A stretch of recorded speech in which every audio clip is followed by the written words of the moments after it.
Hi, I'm Dan Cates, and I have been selected to be the next Slimer, and I want to clear up a few misconceptions about what that means for me, and what it means for you.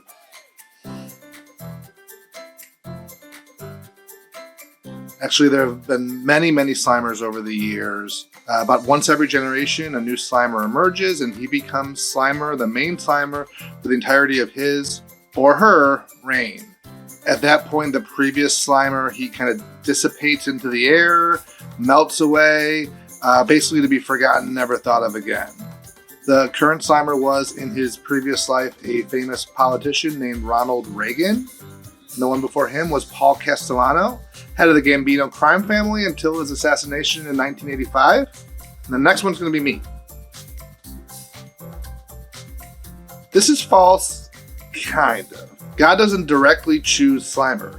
He speaks through a council of slime balls. The current council consists of Kevin Spacey, Paula Deen, Dog the Bounty Hunter, Dog the Bounty Hunter's dad, the 80s version of Andrew Dice Clay, and Matt Rife. They act as kind of a conduit of God's message, and while the actual process for the choosing has been kept secret for millennia, we do know when they make the announcement, they do so by releasing green smoke from the council chambers, which is a Subway restaurant in Hackensack, New Jersey. When a new Slimer is born, they must select one single food that they are allowed to eat during the entirety of their reign. People think that food must be hot dogs, but that's just what the last two Slimers selected. I'm going to do something a little bit differently when I become Slimer, but I'm stuck between two options, either steak tartare or discarded horsey sauce packets from Arby's.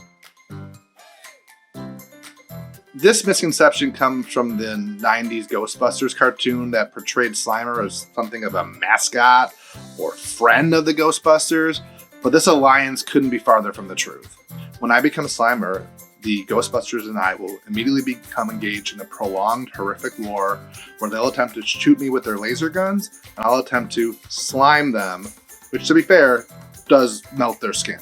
And yes, I will be chased by all the Ghostbusters, the Lady Ghostbusters, the Children Ghostbusters, and the Horny Ghostbusters. What? No, it's not fun to be Slimer. I'll be dead.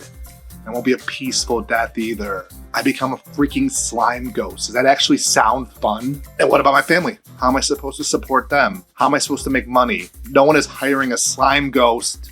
I don't care how good my LinkedIn profile is. No one wants me to be preparing their taxes or to be managing their e-commerce fulfillment operations. And how am I supposed to become intimate with my wife? If you haven't looked at a Slimer lately, their anatomy is not exactly conducive to carnal play. And even if it was possible, my wife will certainly be too repulsed by my horrific appearance and also my breath, which, as we discussed earlier, will either be smelling of raw steak or discarded horseradish sauce packets. So yeah, I don't think my wife is going to be ready for some bedroom time. So yeah, it's not actually fun to be Slimer. It actually kind of sucks. I don't know why I'm talking about it with you people. I don't owe you anything, and I want you out of my house. Get out of my house. Get out of my house.